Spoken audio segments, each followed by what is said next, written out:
जय हिंद दोस्तों, कैसे हैं आप सब। आपका स्वागत है नीरज एग्जाम पॉइंट पर। दोस्तों, यह इंडियन ज्योग्राफी का क्लास 9 होने वाला है, जिसमें आप वेरी वेरी इंपॉर्टेंट क्वेश्चन देखेंगे जो आप भारत के पहाड़ और पर्वत से रिलेटिव होने वाली है। चलते हैं दोस्तों लघु हिमालय की ओर। आपका लघु हिमालय है वो हम लोग पढ़ लेते हैं। लघु हिमालय के ढाल पर छोटे छोटे घास के मैदान पाया जाता है, जैसे कश्मीर मार्ग में होता है, जैसे गुलमार्ग, सोनमार्ग तथा उत्तराखंड में बुग्याल या पायार कहते हैं। जो लघु हिमालय में ढाल जो होता है, छोटे छोटे घास के मैदान पाया जाता है, जिसमें कश्मीर में मर्ग जैसे गुलमार्ग, सोनमार्ग तथा उत्तराखंड में बुग्याल या पायार कहते हैं। घाटी जो होती है यानी वैली होती है, दो पहाड़ियों के बीच गहरे भाग को घाटी कहते हैं। घाटी किसे कहते हैं? दो पहाड़ियों के बीच जो गहरा भाग होता है उसको हम घाटी कहते हैं। इसमें देख लेते हैं आगे शिवालिक हिमालय क्या है। यह हिमालय के सबसे निकटतम नाया तथा दक्षिण भाग में स्थित है। इसे दक्षिण में उत्तर भारत का विशाल मैदान है। इसमें इसका जो बहुत नाम है, जैसे कि ब्रा हिमालय तथा निम्न हिमालय के नाम से भी जाना जाता है। लघु हिमालय और शिवालिक हिमालय के बीच समतल संरचना मैदान पाया जाता है, जिसमें पश्चिम में दून जैसे यानी देहरादून तथा पूर्व में द्वार जैसे हरिद्वार कहा जाता है। समझे? जो लघु हिमालय और शिवालिक हिमालय के बीच समतल संरचना मैदान पाया जाता है, ठीक है, जिसमें पश्चिम में दून ये या देहरादून या पूर्व में द्वार जैसे हरिद्वार कहा जाता है। ट्रांस हिमालय के बारे में पढ़ते हैं। तिब्बत के पठार और बृहद हिमालय के बीच में है ट्रांस हिमालय। बृहद हिमालय, ट्रांस हिमालय और लघु हिमालय के बीच में है। इसके अंतर्गत आने वाली पर्वत चोटियाँ और की औसत ऊंचाई जो है 6100 मीटर है। ट्रांस हिमालय बृहद हिमालय से अलग ITTS करता है। अब चलते हैं दोस्तों लघु हिमालय देख लेते हैं। यह बृहद हिमालय और शिवालिक हिमालय के बीच में स्थित है। इसके अंतर्गत आने वाली पर्वत चोटियाँ का औसत ऊंचाई है वो 3000 मीटर से 45,000 मीटर तक होती है। इसमें बृहद हिमालय को लघु हिमालय से अलग करती है, उसका नाम क्या है? MCT अलग करता है। अब शिवालिक देख लेते हैं। शिवालिक क्या है? लघु हिमालय और उत्तर भारत का जो विशाल का मैदान है उसका बीच को शिवालिक कहते हैं। इसके अंतर्गत आने वाली पर्वत श्रेणियाँ की ऊंचाई जो है 600 मीटर से 1500 मीटर के बीच में होती है। और शिवालिक को उत्तर भारत का विशाल मैदान से अलग कौन करता है? HFF करता है। कौन करता है? HFF करता है। नोट में देख लेते हैं लघु हिमालय को शिवालिक हिमालय से अलग MBBF करता है। अब चलते हैं पूर्वांचल हिमालय की ओर। पूर्वांचल हिमालय में हमको पढ़ना है कि हिमालय पर्वत भारत के सबसे पूर्व तथा पूर्व में स्थित है। जो पूर्वांचल हिमालय है वो हिमालय पर्वत सबसे क्या है, अरुणाचल प्रदेश राज्य में इस दक्षिण की ओर मुड़ जाती है। पूर्वांचल जो है हिमालय पर्वत भारत के सबसे पूर्व में स्थित अरुणाचल प्रदेश राज्य में दक्षिण की ओर मुड़ जाती है तथा भारत के उत्तर पूर्व में स्थित राज्य में विस्तार होती है। उसे पूर्वांचल हिमालय या उत्तरी हिमालय कहते हैं। पूर्वांचल हिमालय के अंतर्गत अलग अलग पहाड़ियों का विस्तार अलग अलग राज्य में देखने को मिलता है। जो पूर्वांचल हिमालय है उसका हमको विस्तार अलग अलग राज्य में देखने को मिलता है। चलते हैं देख लेते हैं भाई कौन कौन राज्य है। आपका पहला हो जाएगा पश्चिम बंगाल। पश्चिम बंगाल में देख लेते हैं दार्जिलिंग की पहाड़ी जो है और टाइगर पहाड़ी पश्चिम बंगाल राज्य में स्थित है। सिक्किम में हो जाता है कंचनजंगा, स्वर्णकफू पर्वत और छोमुखो पर्वत, पोहनरुप पर्वत इत्यादि जो सिक्किम में स्थित है। अरुणाचल प्रदेश में लड़ा देख लेते हैं आप दाफला, मिरी, अबोर, मिसमी, पटकाई, बूम अरुणाचल प्रदेश में स्थित है। इन पहाड़ियों को पश्चिम से पूर्व में यही क्रम है। अरुणाचल प्रदेश राज्य के पूर्व में स्थित पटकाई बूम पर्वत श्रेणी में भारत को म्यांमार से अलग करती है। भारत को म्यांमार से कौन सा पर्वत श्रेणी अलग करती है? तो पटकाई बूम। आपका याद रखिएगा, पटकाई बूम जो है भारत को म्यांमार के से अलग करती है। कटांगो पर्वत जो है अरुणाचल प्रदेश में स्थित है। कटांगो सीमा के संदर्भ में अरुणाचल प्रदेश और तिब्बत की सीमा पर स्थित है, जिसकी ऊंचाई है 7090 मीटर है। अब देख लेते हैं दोस्तों असम की ओर। असम में मिकरी पहाड़ी, रेगमा पहाड़ी, भुवन पहाड़ी इत्यादि असम में स्थित है। मेघालय में आपका हो जाएगा मेघालय में स्थित पहाड़ी पश्चिम से पूर्व क्रम नीचे गारो खासी, जनेतिया, नोकरेक पर्वत, कलाइस पर्वत, चेरापूंजी पर्वत मेघालय में स्थित है। आपका नागालैंड में हो जाएगा नागा पहाड़ी, नागालैंड राज्य में स्थित है। नागालैंड की सबसे ऊंची पर्वत चोटी सारामती है। नागालैंड की सबसे ऊंची चोटी कौन है? सारामती, जिसकी लंबाई 3826 मीटर है। अब मणिपुर जरा देख लेते हैं। मणिपुर पहाड़ी तथा लेमातोला पहाड़ी स्थित जो मणिपुर में स्थित है। मिजोरम में मिजो पहाड़ी है जिसे लुसाई की पहाड़ी भी कहा जाता है। इसकी ऊंचाई जो है छोटी जो ब्लू माउंटेन या नीला पर्वत है। अब नामा देख लेते हैं त्रिपुरा। त्रिपुरा में पहाड़ी जो है त्रिपुरी पहाड़ी त्रिपुरा में स्थित है। चलते हैं दोस्तों ब्रेल या ब्राइल देख लेते हैं क्या चीज़ है। ये एक ऐसी पर्वत श्रेणी जिसका विस्तार 3 अलग अलग राज्य जैसे नागालैंड, असम, मणिपुर में स्थित है। दक्षिण का पर्वतीय क्षेत्र जरा देख लेते हैं क्या है दक्षिण का पर्वतीय क्षेत्र। पश्चिमी घाट पर्वत श्रेणी क्या है? भारत के दक्षिण पश्चिम में भाग में गुजरात से लेकर तमिलनाडु तक जो पर्वत श्रेणी फैली हुई है जो 1600 किलोमीटर तक है उसे हम पश्चिमी घाट पर्वत श्रेणी कहते हैं। इसके अंतर्गत 6 राज्य आते हैं भारत के। कितने राज्य आते हैं? 6 राज्य, जिसमें गुजरात, महाराष्ट्र, गोवा, कर्नाटक, केरला, तमिलनाडु राज्य फैली हुई है। यह हिमालय पर्वत जो श्रेणी के बाद भारत की दूसरी सबसे लंबी पर्वत श्रेणी है। जो पश्चिमी घाट पर्वत श्रेणी है वो गुजरात से लेकर तमिलनाडु तक फैली हुई है 1600 किलोमीटर तक। इसमें 6 राज्य आते हैं जिसमें गुजरात, महाराष्ट्र, गोवा, कर्नाटक, केरल, तमिलनाडु। ठीक है। इस पश्चिमी घाट पर्वत श्रेणी को महाराष्ट्र में सह्याद्री भी कहते हैं। चलते हैं दोस्तों आगे देखते हैं जरा गुजरात की ओर। गुजरात में स्थित पहाड़ियों को उत्तर से दक्षिण की ओर में हम जब करेंगे तो निम्न होता है, जैसे कच्छ की पहाड़ी, मांडो की पहाड़ी, बरदा पहाड़ी, गिरनार पहाड़ी और गिर पहाड़ी। कच्छ प्रायद्वीप जरा पढ़ लेते हैं। कच्छ प्रायद्वीप को कठियावाड़ प्रायद्वीप से अलग कच्छ की खाड़ी करता है। कंडाला जरा देख लेते हैं। कंडाला बंदरगाह तथा ओखा बंदरगाह कच्छ की खाड़ी में ही स्थित है। कंडाला बंदरगाह भारत का सबसे बड़ा बंदरगाह है। याद रखिएगा भारत का सबसे बड़ा बंदरगाह कौन है? तो कंडाला। कौन है? कंडाला जो है भारत का सबसे बड़ा बंदरगाह है, कंडाला बंदरगाह। चलते हैं दोस्तों आगे की ओर, जो कि गुजरात में स्थित है। कंडाला बंदरगाह कहाँ स्थित है? गुजरात में स्थित है। आज़ादी के बाद यह पहला विकसित बंदरगाह है। जब आज़ादी हुआ भारत का तो आज़ादी के बाद यह पहला विकसित बंदरगाह है। कंडाला बंदरगाह का नाम बदलकर पंडित दीनदयाल उपाध्याय बंदरगाह रखा गया है। कंडाला बंदरगाह का नाम बदलकर पंडित दीनदयाल उपाध्याय रखा गया, याद रखिएगा। अब दीव और दमन के बारे में पढ़ लेते हैं। दीव और दमन के बीच खंबात की खाड़ी है। दीव और दमन के बीच खंबात की खाड़ी है। कठियावाड़ प्रायद्वीप गुजरात के मुख्य भूमि से अलग खंबात की खाड़ी करता है और गुजरात की राजधानी गांधीनगर कर्क रेखा से दक्षिण में स्थित है। और नीलागिरी पहाड़ी जो है पश्चिमी घाट में पर्वत श्रेणी, उच्च पूर्वी घाट में पर्वत श्रेणी आपस में एक दूसरे को नीलगिरी में क्षेत्र में मिलती है।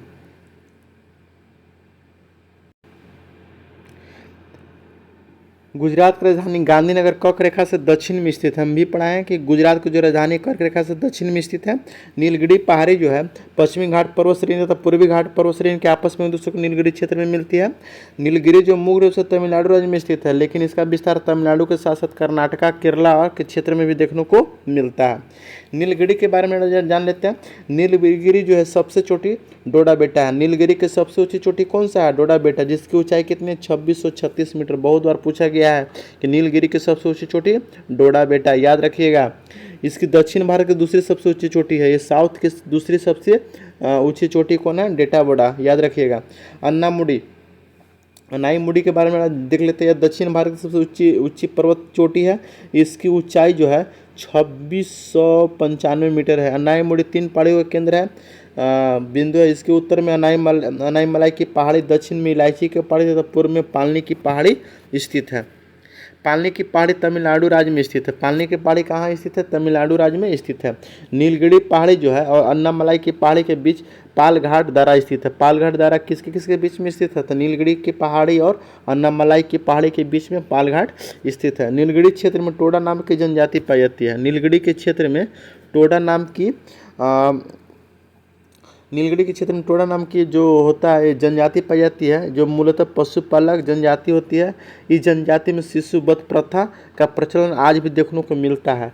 इस जनजाति में बहुपति विवाह का भी प्रचलन देखने को मिलता है। भारत में किस जनजाति में बहुपति विवाह का भी प्रचलन देखने को मिलता है? तो वह है टोडा नामक जनजाति, याद रखिएगा, जो नीलगिरी के क्षेत्र में पाया जाता है। अब चलते हैं दोस्तों क्वेश्चन नंबर आगे की ओर। पश्चिम घाट की पर्वत श्रेणी के अंतर्गत आने वाली पहाड़ी तथा उत्तर से दक्षिण के क्रम में हम निम्न प्रकार से देखते हैं। कालासुबाई महाबलेश्वर जो महाराष्ट्र में पड़ता है। बाबा बुदन की पहाड़ी कर्नाटक में पड़ता है। नीलगिरी की पहाड़ी तमिलनाडु में पड़ता है। और अन्नामलाई की पहाड़ी केरल और तमिलनाडु में पड़ता है। इलायची पहाड़ी या कार्डमम पहाड़ी केरला में पड़ता है। अब चलते हैं दोस्तों आगे की ओर। पूर्वी घाट पर्वत श्रेणी के अंतर्गत आने वाले पर्वत का उत्तर से दक्षिण क्रम में निम्न है। महेंद्रगिरी जो है उड़ीसा में पड़ता है। महेंद्रगिरी पर्वत कहाँ है? उड़ीसा में है। नल्लामलाई, बेलीकोंडा, पालकोंडा, नागरी आंध्र प्रदेश में पड़ता है। जवादी, सेवरॉय, पंचमलाई, सिरुमलाई कहाँ पड़ता है? तमिलनाडु में पड़ता है। ये सब पठार है। चलते हैं दोस्तों आगे की ओर, महाराष्ट्र की ओर। महाराष्ट्र में सतमाला पहाड़ी, अजंता पर्वत श्रेणी, सह्याद्री पर्वत श्रेणी, हरिश्चंद्र पर्वत श्रेणी, बालाघाट पर्वत श्रेणी इत्यादि महाराष्ट्र में राज्य में स्थित है। महाराष्ट्र की सबसे ऊंची चोटी कालासुबाई है जिसकी ऊंचाई 1646 मीटर है। उड़ीसा में देख लेते हैं। गढ़जात पहाड़ी, टिकार पर्वत श्रेणी, असेप पहाड़ी, नायगढ़ पहाड़ी इत्यादि उड़ीसा राज्य में स्थित है। जो टिकरपाड़ा पर्वत श्रेणी और नायगढ़ पहाड़ी के बीच से होकर महानदी गुजरती है। महानदी नदी किस से होकर गुजरती है? टिकरपाड़ा पर्वत श्रेणी और नायगढ़ पहाड़ी के बीच में होकर महानदी गुजरती है। अब चलते हैं दोस्तों आगे की ओर, देख लेते हैं। सतमाला पहाड़ी और हरिश्चंद्र पर्वत श्रेणी के बीच महाराष्ट्र राज्य में थालाघाट दर्रा है जो मुंबई को नासिक से जोड़ता है। और जो कोस्ट में देख लीजिए गोदावरी नदी इसका बीच में आता है। ये दोस्तों देख लेते हैं यहाँ पर मैप के जरिए समझाया गया है कि जो मुंबई और नासिक और पुणे है इसमें थालाघाट और भौरा घाट नामक, जो मुंबई को पुणे से जोड़ता है भौरा घाट और मुंबई को नासिक से जोड़ता है वो थाल घाट, याद रखिएगा। पालघाट दर्रा केरल और कोची के तमिलनाडु के कोयम्बटूर को आपस जोड़ता है। जो पालघाट है दर्रा है केरला के कोची को और तमिलनाडु के कोयम्बटूर को आपस में जोड़ता है। यह दर्रा नीलगिरी पहाड़ी और अन्नामलाई पहाड़ी के बीच में स्थित है। अब देखते हैं सोनाकाटा दर्रा क्या है। यह केरल के तिरुवनंतपुरम और तमिलनाडु के मदुरै को आपस में जोड़ता है। यह दर्रा जो है वो कार्डमम पहाड़ी और वसुनाव पहाड़ी के बीच में स्थित है। देखते हैं दोस्त नीचे थालघाट दर्रा। थालघाट दर्रा क्या है? यह भोरघाट दर्रा, पालघाट दर्रा और सिरकोटा घाट दर्रा पश्चिमी घाट में पर्वत श्रेणी के और की दर्रा है। दर्रा यानी पास जिसे कहते हैं। पर्वत भागों में एक स्थान जो दूसरे स्थान तक जाने वाले मार्ग को दर्रा यानी पास यानी गैप कहते हैं। इस दर्रा को खासतौर पर पर्वतीय राज्य में देखने को मिलता है, जैसे हिमाचल प्रदेश, उत्तराखंड और सिक्किम इत्यादि राज्य में देखने को हमको दर्रा मिलता है। तुजू दर्रा के बारे में पढ़ते हैं। तुजू दर्रा क्या है? यह मणिपुर में स्थित है। इस दर्रा को मणिपुर में म्यांमार को आपस जोड़ता है। जो तुजू दर्रा है मणिपुर को म्यांमार को आपस में जोड़ता है। चलते हैं दोस्तों आगे की ओर, अगला देख लेते हैं। बोमा डिला दर्रा क्या है? यह अरुणाचल प्रदेश राज्य में स्थित है। यह दर्रा अरुणाचल प्रदेश को तिब्बत को आपस में जोड़ता है। बोमा डिला दर्रा जो है अरुणाचल प्रदेश राज्य को तिब्बत को आपस में जोड़ता है। दिफू दर्रा क्या है? दिफू दर्रा जो है अरुणाचल प्रदेश राज्य को अरुणाचल दिफू दर्रा जो है अरुणाचल प्रदेश राज्य में स्थित है। अरुणाचल प्रदेश को म्यांमार को जोड़ता है। पांगसौं दर्रा है ये भी अरुणाचल प्रदेश में है, ये भी म्यांमार को जोड़ता है। यांगपा दर्रा जो है ये भी अरुणाचल प्रदेश में, ये अरुणाचल को म्यांमार को जोड़ता है। नाथुला दर्रा है ये भी आपको सिक्किम राज्य में देखने को मिलता है। नाथुला जो सिक्किम को तिब्बत से जोड़ता है। और भारत चाइना युद्ध के 1962 के दौरान इसी तरह से होकर चीनी आक्रमणकारी ने भारत में प्रवेश किया था। चलते हैं दोस्तों आगे की ओर। जेलपला दर्रा देख लेते हैं, सिक्किम राज्य में स्थित है, जो उत्तराखंड को तिब्बत से भी जोड़ता है। नीति दर्रा देख लेते हैं, यह उत्तराखंड में स्थित है और उत्तराखंड को तिब्बत में जोड़ता है। और लिपुलेखा दर्रा देख लेते हैं, ये भी उत्तराखंड में स्थित है। यह दर्रा उत्तराखंड को तिब्बत में आपस में जोड़ता है। ट्रिक यानी मनीला यानी उत्तराखंड, मस हो जाएगा माना, निस हो जाएगा नीति और ली से होगा लिपुलेख। ये तीनों दर्रा कहाँ? उत्तराखंड में है। ट्रिक आपका लगा दिया गया है। मुलिका दर्रा क्या उत्तराखंड राज्य में स्थित है। यह दर्रा उत्तराखंड को तिब्बत से आपस से जोड़ता है।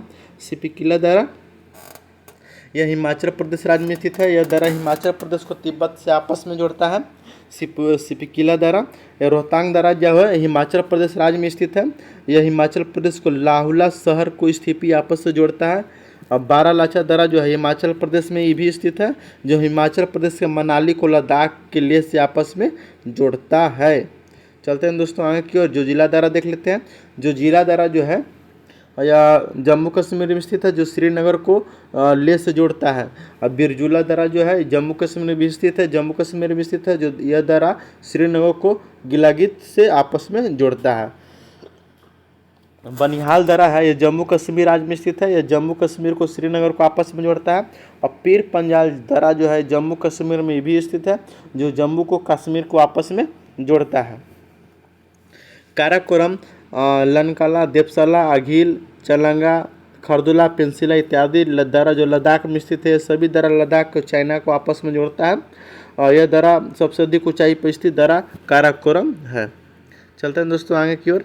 आपका अगला क्वेश्चन हो जाएगा भारतीय मरुस्थल या रेगिस्तान।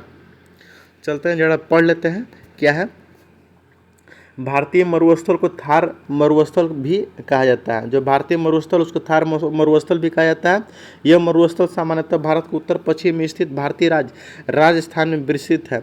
इसका विस्तार पाकिस्तान में भी देखने को मिलता है। इसे पाकिस्तान में चोलिस्तान कहा जाता है।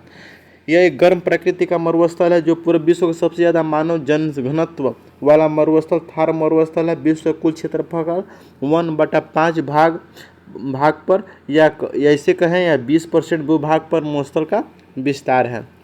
विश्व का सबसे बड़ा मरुस्थल जो है सहारा मरुस्थल है जो अफ्रीका महादेश में स्थित है। यह भी एक गर्म प्रकृति का मरुस्थल है।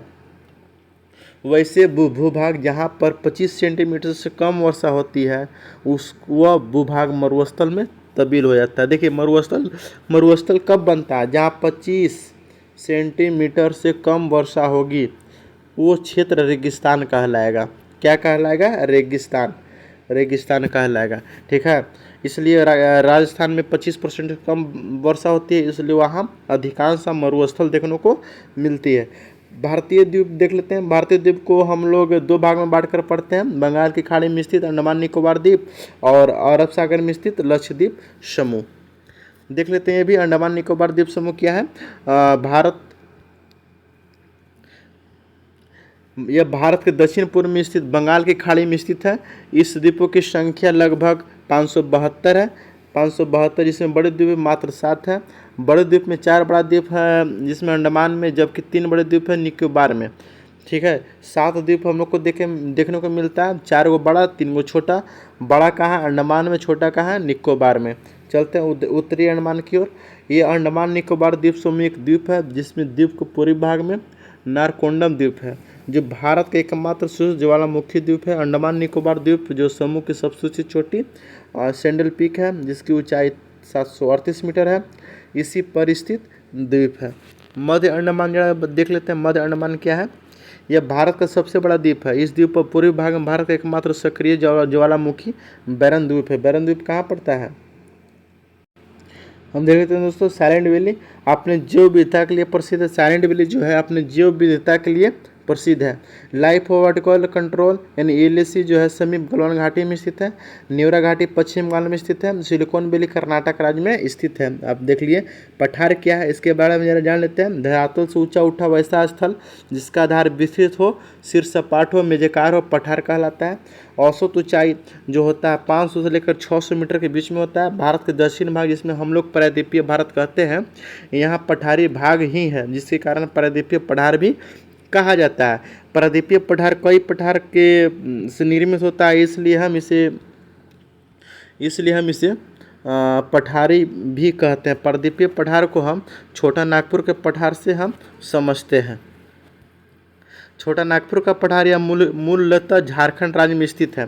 ठीक है, यह हजारीबाग के पठार, रांची का पठार तथा राजमहल के पहाड़ियों से मिलकर बना है। छोटा नागपुर का पठार में कई सारी नदियाँ निकलती है। इसमें छोटा नागपुर पठार की सबसे बड़ी नदी जो है दामोदर नदी है जो कि हजारीबाग के पठार को रांची के पठार से अलग करता है।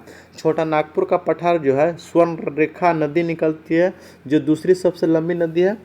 पवित्रता के दृष्टिकोण से नदी को छोटा नागपुर की गंगा कहते हैं। पारसनाथ की पहाड़ी जरा देख लेते हैं। यह छोटा नागपुर पठार की सबसे ऊंची चोटी है। इसकी जो ऊंचाई है 1366 मीटर है। यह पहाड़ी जैन धर्म से संबंधित है।